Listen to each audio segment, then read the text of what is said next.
Okay, so we're going to be starting a new Fallout New Vegas. If you want to watch that opening, you can by yourself. I'm not going to do it. But a new Fallout New Vegas, kind of noob run for you here.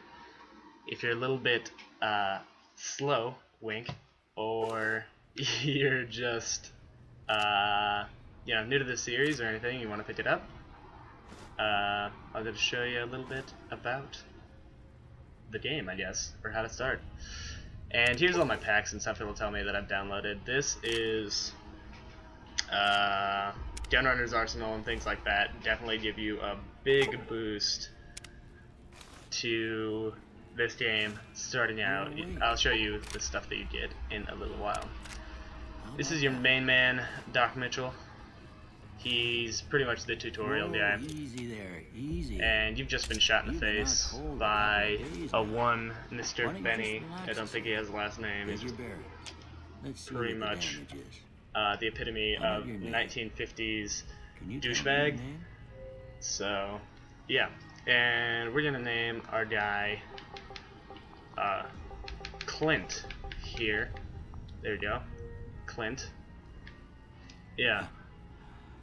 He always says, huh, that's not what I'd have picked for you, but that's okay. He never picks anything. He's Doc Mitchell, open Good Springs. This is actually his house, not Good Springs. And here we're going to make our character, we're just going to make him a base, I guess lady. There's some bonuses you get for being a lady. You can take the Black Widow perk, which gives you like special dialogue to men. And also like better what would you call it, like barter skill, cheaper prices, stuff like that. We're just gonna make him normal. Yeah, whatever, you can make your character however you want it. You're probably not going to be seeing a lot of your character, so it doesn't really matter, at least to me. Let's see if we can get you on okay. And the first thing we're gonna do is go over to, okay, if he'll let me walk, the Vigor Tester, which is right over there, and use our, oh, okay, they tell you how to like move around and stuff like that, and okay, hurry up and get over here. And this is your special stuff, you know, if you ever played Fallout 3, you did it as a baby with the books. And okay, we're gonna go a little bit through here.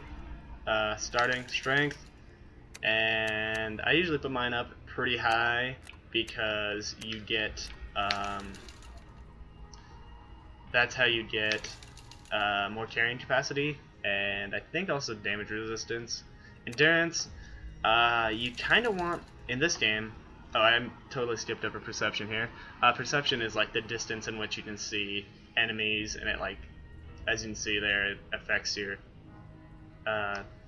explosive lockpick, energy weapons, stuff like that. You can read that on your own.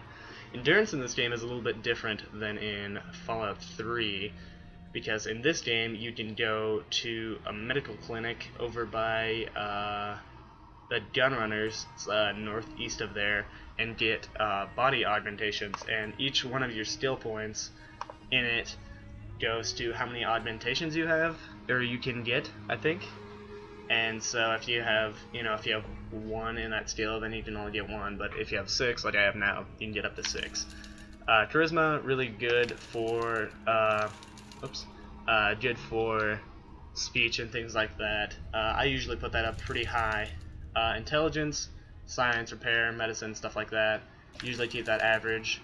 I turn my agility down, and then my luck to 0, because nobody needs that. It helps with like criticals and stuff like that, but usually not a big deal to go without it. He'll have a little dialogue that'll say, hey, I think you're the luckiest son of a gun, or something like that in New Vegas. But all you know about that is shut up, Doc Mitchell, because no one cares what you think. Okay. We're done with that? Yep, okay. Oh, now, here it is. That don't make a lick of sense. Seems to me you're the luckiest son of a gun in New Vegas. How cute. Well, we know your vitals are good. Okay, we're gonna push him over there. Some speed running tactics. So, oh, okay, hurry up. Hurry up. Alright, and you're naked, which is really creepy. You know, being a woman. Come on, Doc. Come on. Alright. And if you want to go through all of these dialogue options, he's going to ask you a bunch of questions to get like your perks. I just usually just tap right through them.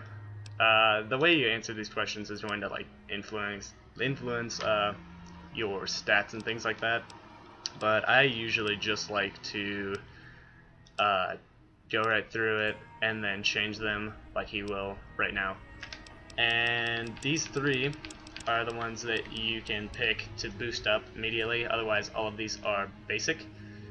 And I go with speech because there's a lot of speech checks in this game. And then guns because, you know, gotta shoot stuff. And usually I'll do either barter, medicine, or science. Science is for hacking and things like that, which I could show at a different time, but and if you don't go high into science at all in your character, go into lockpicks so that you can get into places, because you're gonna need one of those too usually. And I'm gonna go into barter for this character so I can have better prices and things like that. Loose, I need one more thing from you. I got a form for you to fill out so I can get a sense of your medical history. Just a formality. Ain't like I like the disguise that they kind of have of making sense on why you're doing all this stuff. Oh, these are your traits, and you can read these. These are like perks. I usually go good-natured. It gives you a boost to a bunch of stuff like barter, medicine, repair, science, speech. But it does bring down some stuff there. Wild Wasteland is pretty interesting. There's a few occurrences that you can only get with Wild Wasteland, like fighting aliens and stuff like that, but you can look up some of that stuff by yourself. I won't show you all that. I'm actually going to go with Hoarder just for this round, so you can have 25 pounds, but then you lose -1 to your attributes at any time when you're carrying below 160, which is a little bit lame for some of the DLC, but you know, most of the time you're going to be damn near over-encumbered. Okay, and at this time he wants you to like leave, but thankfully he's a cool guy, and he lets you take literally everything that you can get your hands on in his house. So I would suggest doing that. Anything that says take, it's totally fine. This is one of the few houses in the game where it is completely fine to just grab everything. Most people, as you can probably imagine, would be mad if you stole all their stuff. And when you steal stuff, there's the karma system in this game, which in New Vegas is really not really a big deal. I think it influences a little bit on who will join you and things like that, but it's really a bigger deal in Fallout 3, which I'm kind of glad because I really like to steal stuff. It's just a really easy way to get caps, and it's not like if you were to roleplay, it would be, you know, they would be using that stuff, but I don't really, so it's like, it's just gonna sit there, you know, collecting digital dust, so, you know, I might as well have it. And thankfully Fallout is different than the Elder Scrolls games, where even if you steal something, you can immediately sell it back to another shop or something like that. They don't have a stolen mark on top of them. Here's some of your currency right there, bottle caps. And so anyone will take stolen items. So there isn't really a negative point to taking them other than karma, which doesn't really matter. Right here, if you had 25 repair, you know, if that was one of your skills that you tagged, you could get that broken submachine gun, which I usually come back and get it anyways. And here, if you have 25 science, you can make like chems and stuff like that. I usually use it to make some more stim packs right out the gate, but I didn't tag that skill, so kind of screwed myself over there a little bit. Alright, oh, and I'm stuck. Alright, there we go. Okay, that's everything. Here. Alright, and he'll give you all the stuff back. I'm going to have more stuff than usual. If you start with if you're on PC, then you'll have everything that I have, but if you are on console and you haven't bought, I don't remember what pack of DLC, and you get But all the try extra not stuff.